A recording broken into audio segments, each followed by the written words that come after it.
Edmond. Une fois de plus, nous sommes dans la salle d'exposition, enfin, elle ne fait pas que ça, mais voilà, du conseil d'Isola, pour une belle expo. Le précurseur de la photo dans le haut pays, Victor de Sessol. Oui. De la photo de montagne, on va dire. De montagne et aussi qui concerne tout le massif des Alpes en gros.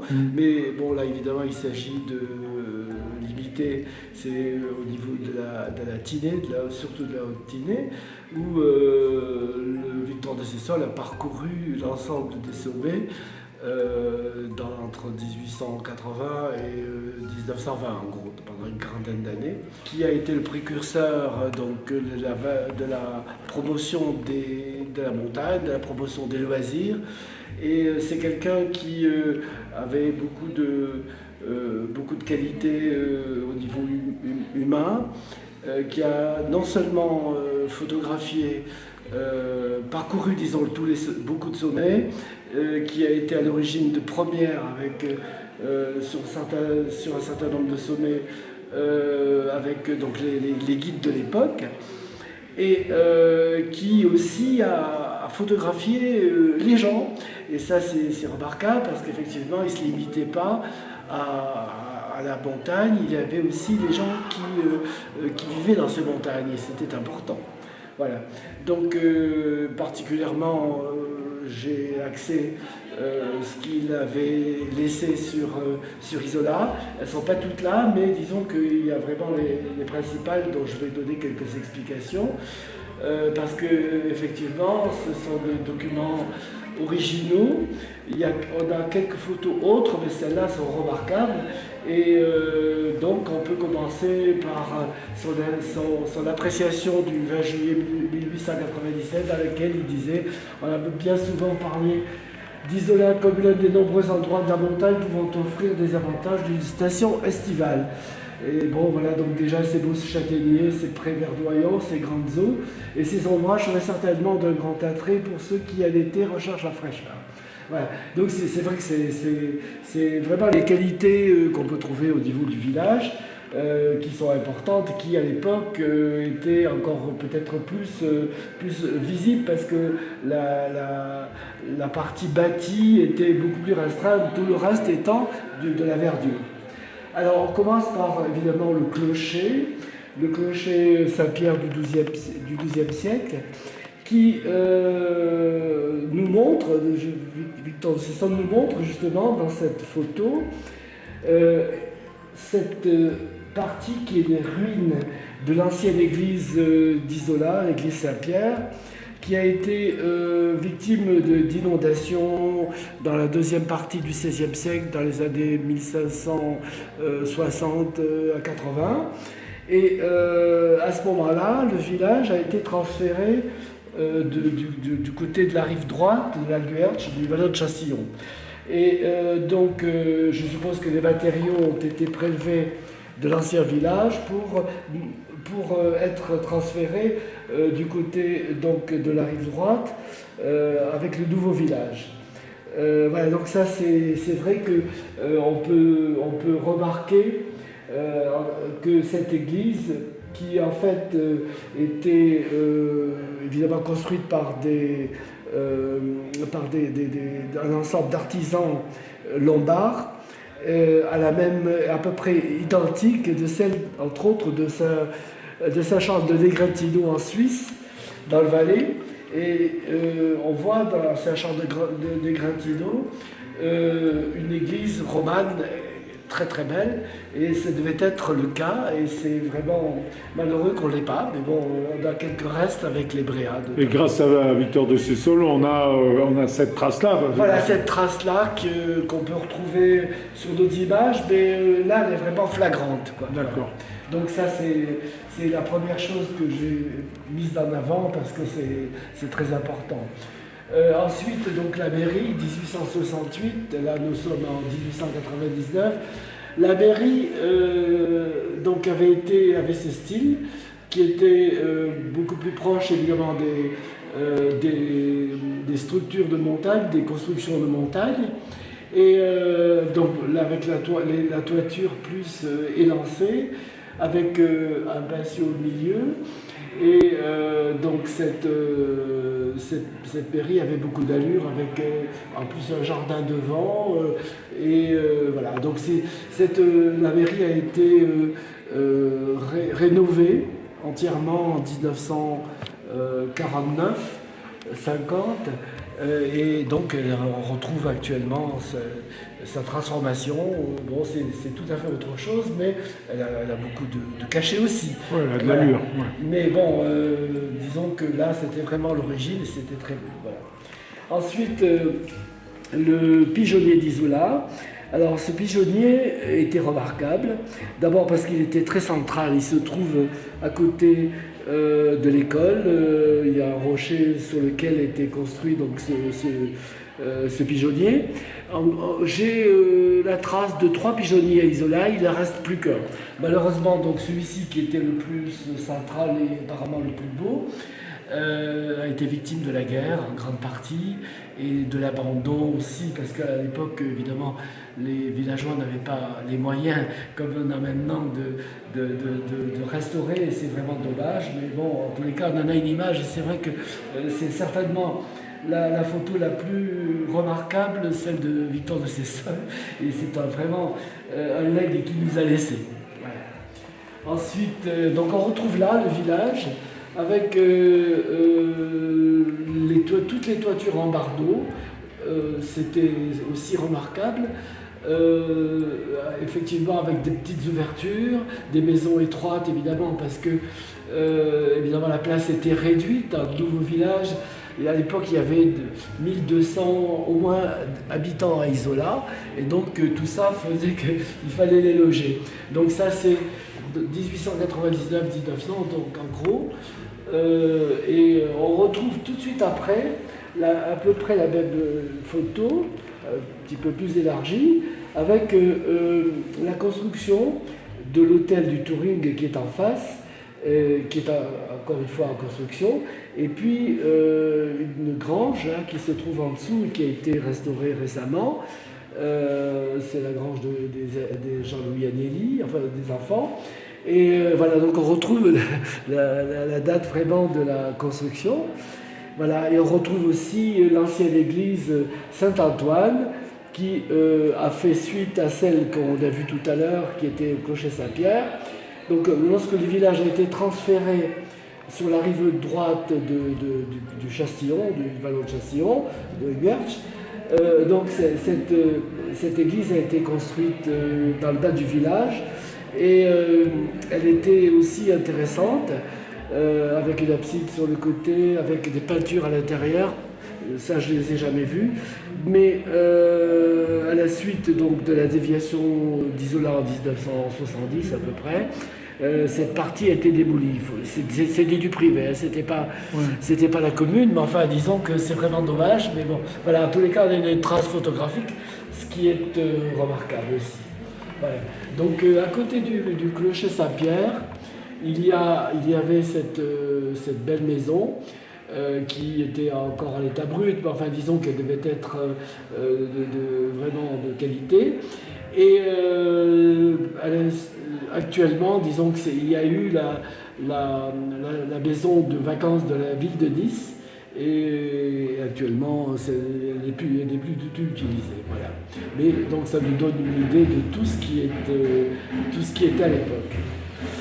Bon, ça c'est une photo du village qui est un petit peu sombre, mais bon voilà, donc on peut remarquer déjà qu'effectivement en 1899, le Touring Hotel n'y était pas, voilà, comme j'ai montré tout à l'heure. Voilà. Ensuite, très belle image du pont, du vieux pont qui allait à Loutch. On voit qu'il était sommaire, avec des piles, et puis c'était flexible, quoi, baie en planche certainement. Et il était très beau, mais peut-être moins pratique qu'on peut penser, parce que tous les jours devaient passer là des ânes, des mulets chargés, ainsi de suite. Donc il devait être solide, mais peut-être pas assez pour résister à déjà au cru et de la Tinée, et ensuite évidemment la maintenance qui exigeait, disons, certainement des travaux importants. Et on voit là, on voit bien l'emplacement actuel donc du pigeonnier. Oui. Voilà. Cette image est très belle aussi. Bon, là on passe à un autre village, parce que le premier thème, évidemment, ce sont les villages de la Haute-Tinée, entre autres, avec le pilon d'Oron, 1903, voilà, donc effectivement le plateau d'Oron entièrement rural, avec, c'était un ensemble de champs de blé, et de céréales, de seigle, et voilà. Et donc c'est vrai que c'est intéressant. Alors Saint-Étienne-de-Tinée avec les toits, je disais, en bardeaux ce matin, c'est ce qui fait l'unité vraiment du village, comme d'ailleurs sur Isola, sur les photos précédentes. Et c'est vrai que ça a beaucoup de cachets, et il y a une maison en construction. Et c'était avant l'incendie de 1927, qui effectivement a changé complètement l'aspect du village, puisqu'il y a toute une partie qui a disparu. Et donc on a construit, le village s'est étendu, et puis on a changé de matériaux au niveau des toitures, donc ça a changé aussi complètement l'aspect, puisqu'ils ont mis des tôles à l'acier, et donc automatiquement des tôles ondulées, et donc effectivement ils les ont pas, ainsi de suite. Donc le village a changé complètement d'aspect, mais bon, il reste toujours quand même de qualité. Voilà.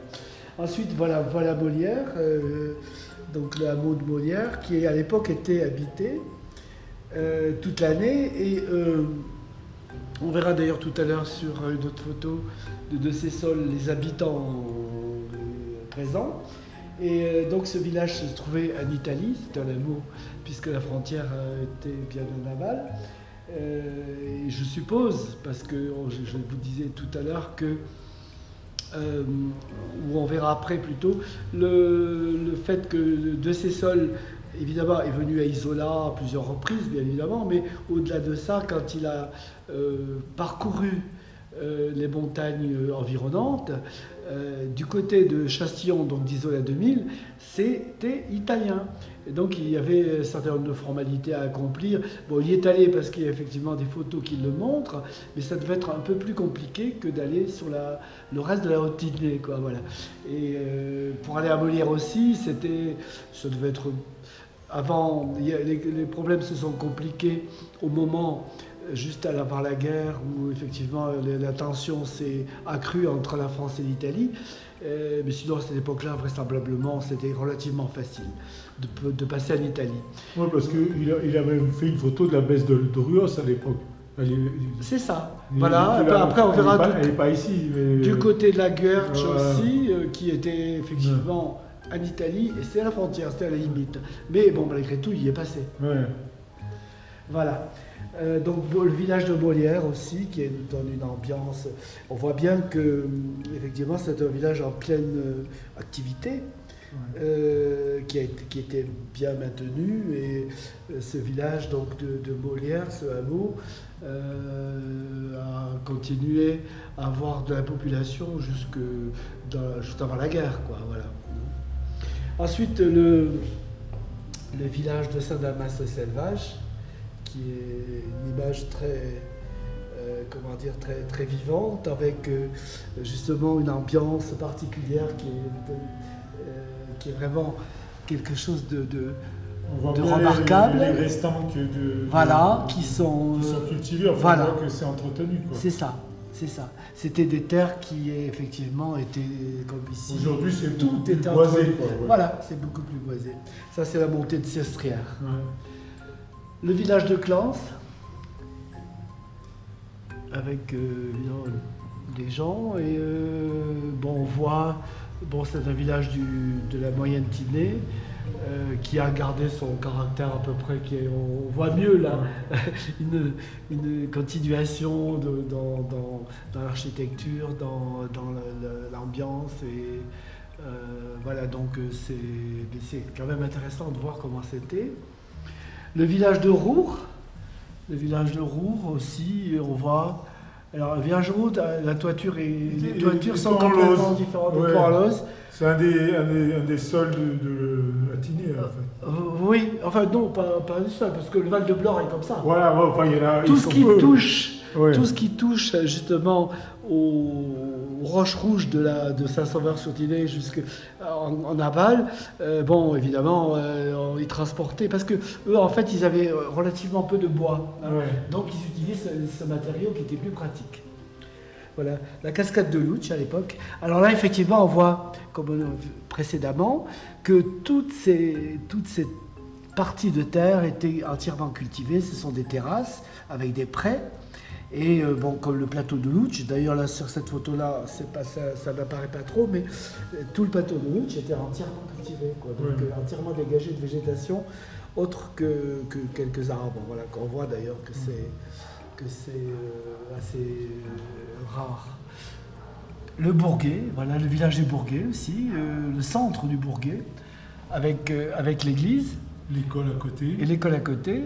Et le Vallon, qui maintenant on ne se présente pas, parce qu'il a été canalisé, mais disons que ça faisait quand même un code de déjection assez important, quoi, voilà.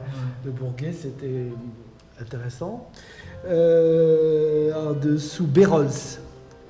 Bérols, c'est le petit village qui se trouve en amont du pont de Clans, qui domine le pont de Clans à 800, exactement la même altitude qu'ici, c'est-à-dire 880 mètres. Ouais. Et, qui est un nid d'aigle, hein, normalement. qui est très très beau. Ouais. Là, bon, la photo est un petit peu... On ne se représente pas trop. Là. Pas trop, Ouais. voilà. Bon, voilà. Ouais. Bon, ensuite, c'est Saint-Dalmas, enfin, Saint-Dalmas, le Selvage. Bon, le village de Bouzieyas, la chapelle. Avec en dessous le charnier. Le charnier, c'est très particulier.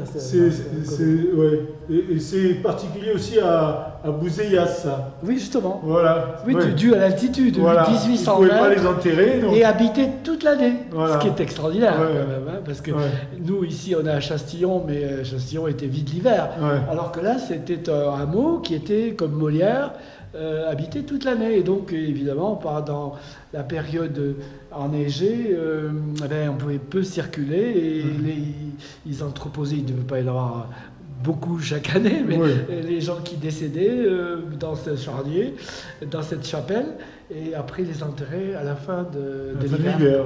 Voilà. Donc ça c'est une belle histoire. La chapelle de Bouzières, oui c'est pareil, je reviens à la même chose. Là c'est Roya qui effectivement aussi a été parcouru par Victor de Sessol, mais certainement pour aller au Mounier, enfin pour voir tout l'ensemble autour, quoi. Il faisait que passer, mais donc il a conservé ses photos. On retrouve le village de Saint-Dalmas qui a aussi beaucoup de caractère comme ça avec les terrasses, et puis les toits, Bardot, comme toute la Haute-Tinée.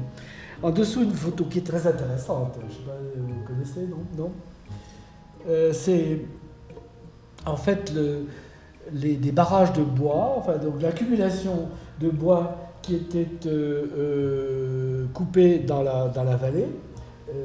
On connaît l'endroit, non? Pas du tout? Pas du tout. Alors là tu me poses une colle. Là. Voilà. Donc là, c'est le Vallon de Chastillon. Ouais. Ah oui, oui, mais voilà. oui. Et donc, les bois étaient coupés pendant la belle saison, ou en automne. Ensuite, ils étaient accumulés donc dans des tas. Et ensuite, ils les faisaient flotter au moment des crues pour les faire descendre donc, de la vallée de Tinée et jusqu'au sur le littoral.